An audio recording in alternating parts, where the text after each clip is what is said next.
ഒന്നും കേൾക്കുന്നില്ല. ഞാനില്ല. എനിക്കോ?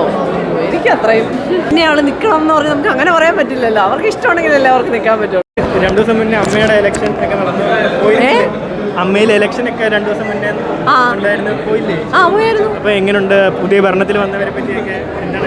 എല്ലാം നമ്മുടെ ആൾക്കാരല്ലേ, എല്ലാം നമുക്ക് അറിയാവുന്ന നമ്മുടെ ആൾക്കാർ തന്നെ. അത് പുതിയ ആൾക്കാർ വരുന്നു, പുതിയ ഭരണസമിതി വരുന്നു, എല്ലാം നല്ലതല്ലേ. നമ്മുടെ ഈ പറയുന്ന സീനിയേഴ്സ് ആയിട്ടുള്ള നമ്മുടെ ഇടവേള ബാബുചേട്ടനൊക്കെ ആണെങ്കിലും എല്ലാവരും സംസാരത്തിൽ പറയുന്ന കാര്യം പുതിയ ആൾക്കാർ വരണം, ഇതെങ്ങനെയാണ് നടന്നു പോകുന്നത് എന്നുള്ളത് പുതിയ ആൾക്കാർ മനസ്സിലാക്കണം.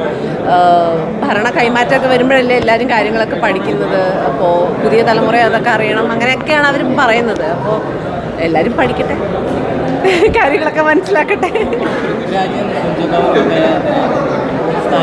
ഒന്നും കേൾക്കുന്നില്ല.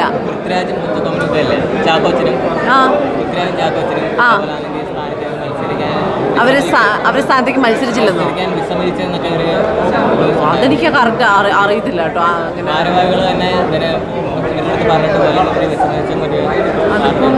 അതിപ്പോൾ പേഴ്സണൽ ചോയ്സ് അല്ലേ. നമുക്ക് ഇപ്പോൾ എനിക്ക് വേണ്ടാന്ന് പറഞ്ഞു കഴിഞ്ഞാൽ വേണ്ട. ഇപ്പം എനിക്ക് അവരുടെ കാര്യം എനിക്ക് അറിയത്തില്ല, ഒന്നും പറയാനില്ല. അമ്മയുടെ അംഗമാണെന്ന് പറഞ്ഞ് നമുക്ക് ഇന്നയാൾ നിൽക്കണം എന്ന് പറഞ്ഞ് നമുക്ക് അങ്ങനെ പറയാൻ പറ്റില്ലല്ലോ. അവർക്ക് ഇഷ്ടമാണെങ്കിലല്ലേ അവർക്ക് നിൽക്കാൻ പറ്റുള്ളൂ. അത് അവരുടെ ചോയ്സ് അല്ലേ. എനിക്കോ? എനിക്കത്രയും സംഘടനാപരമായ കഴിവുകളൊന്നുമില്ല. ശരി, അയ്യോ എനിക്ക് അറിഞ്ഞൂടാ. ശരി.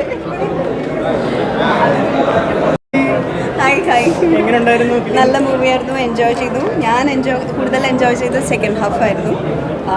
ഫസ്റ്റ് ഹാഫിൽ എവിടേക്കാണ് ഇത് പോണേന്നുള്ള ഒരു ടെൻഷനും ഒക്കെ ഉണ്ടായിരുന്നു. തീർച്ചയായിട്ടും പ്രേക്ഷകനെ ആ ക്യാരക്ടേഴ്സിലൂടെ, ആ ഇൻസിഡൻസിലൂടെ കൊണ്ടുപോകാൻ സാധിച്ചു എന്നുള്ളത് ഡയറക്ടറിൻ്റെ ഒരു വലിയ കഴിവ് തന്നെയാണ്. Very beautifully crafted. അനു ആയാലും അതിഥി ആയാലും കൂടെ അഭിനയിച്ചിട്ടുള്ള എല്ലാവരും, ഓരോ ആർട്ടിസ്റ്റും വളരെ ഭംഗിയായിട്ട് ചെയ്തു. വളരെ സന്തോഷം തോന്നി. ബിക്കോസ് റിയൽ ഇൻസിഡൻറ്റിനെ ബേസ് ചെയ്തിട്ടാവുമ്പോൾ നമുക്ക് ഒന്നും കൂടി ഒരു ഇമോഷണൽ അറ്റാച്ച്മെൻറ്റ് ആ മൂവിയോട് ഉണ്ടാവുമല്ലോ. അപ്പോൾ തീർച്ചയായിട്ടും ഇങ്ങനെ ഒരു മൂവി ഞാൻ കണ്ടിട്ടുണ്ട് മുമ്പ്, പക്ഷെ അത് ടോട്ടലി വേറെ റൂട്ടായിരുന്നു. ഇതൊരു നമ്മുടെ മലയാള തനിമയുള്ള ഒരു അപ്രോച്ചിലൂടെ അതിനെ കൊണ്ടുവന്നത് വളരെ ബ്യൂട്ടിഫുൾ ആയിട്ടുണ്ട്. അതേപോലെ ഇപ്പോൾ കഴിഞ്ഞ ദിവസം അമ്മയിൽ ഇലക്ഷൻ നടന്നു, അതിൽ വീണ്ടും ഭരണഭാഗത്തേക്ക് വന്നു. അതിൻ്റെ ഒരു ഞാനില്ല. ഞാൻ കഴിഞ്ഞ 6 വർഷമായിട്ടുണ്ടായിരുന്നു. ഇപ്രാവശ്യമില്ല. ഇപ്രാവശ്യത്തെ മെയിൻ ആൾ നിൽക്കുന്നു ചോദിച്ചോളൂ. ഓക്കെ, എങ്ങനെയുണ്ടായിരുന്നു ഫിലിം? എങ്ങനെയുണ്ടായിരുന്നു? നല്ല സിനിമയായിരുന്നു. ഒരു സ്ലോ പേസ്ഡ് ആയിട്ടുള്ള സ്റ്റാർട്ടിംഗ് ആയിരുന്നു. പിന്നെ ടുവേർഡ്സ് എൻഡ് നല്ല ഗ്രിപ്പിംഗ് ആയിട്ടുള്ള എൻഗേജിങ് ആയിട്ടുള്ള ക്ലൈമാക്സിലേക്ക് കടക്കുന്ന ഒരു സിനിമയാണ്. ഒരു പുറത്തെയും ഇവിടത്തെയും ഒരു കൾച്ചറൽ ഡിഫറൻസുകളും എല്ലാം നന്നായിട്ട് പോർട്രേ ചെയ്തിട്ടുള്ള ഒരു സിനിമയാണ്. അതിലിപ്പോൾ രജനി ചേച്ചി പറഞ്ഞിട്ട് പോയ അമ്മയുടെ ഇലക്ഷന് ശേഷം 2 ദിവസം ആയതേ ഉള്ളൂ. അപ്പോൾ അതിൻ്റെ ഒരു ഹാങ് ഓവർ എങ്ങനെയാണ്? അല്ല, അത് ഹാങ് ഓവറൊന്നുമില്ല. അതൊരു സന്തോഷമുള്ള കാര്യമാണ്. എല്ലാം നമ്മുടെ ഫാമിലി തന്നെയാണ്. നമ്മുടെ ഫാമിലിയിൽ നിന്ന് കുറച്ച് പേർ നമ്മുടെ ഫാമിലിക്ക് വേണ്ടി പ്രവർത്തിക്കാൻ വേണ്ടി മുമ്പോട്ട് വരുന്നു എന്നുള്ളത് രീതിയിലേക്ക് കാണുന്നുള്ളൂ. സന്തോഷമുള്ള കാര്യമാണ്. നമുക്കെല്ലാവർക്കും ചേർന്ന് നല്ല രീതിയിൽ കുറച്ച് കാര്യങ്ങൾ ചെയ്യണമെന്ന് ആഗ്രഹമുണ്ട്. പ്രാവർത്തികമാക്കാൻ സാധിക്കുമെന്ന് വിചാരിക്കുന്നു.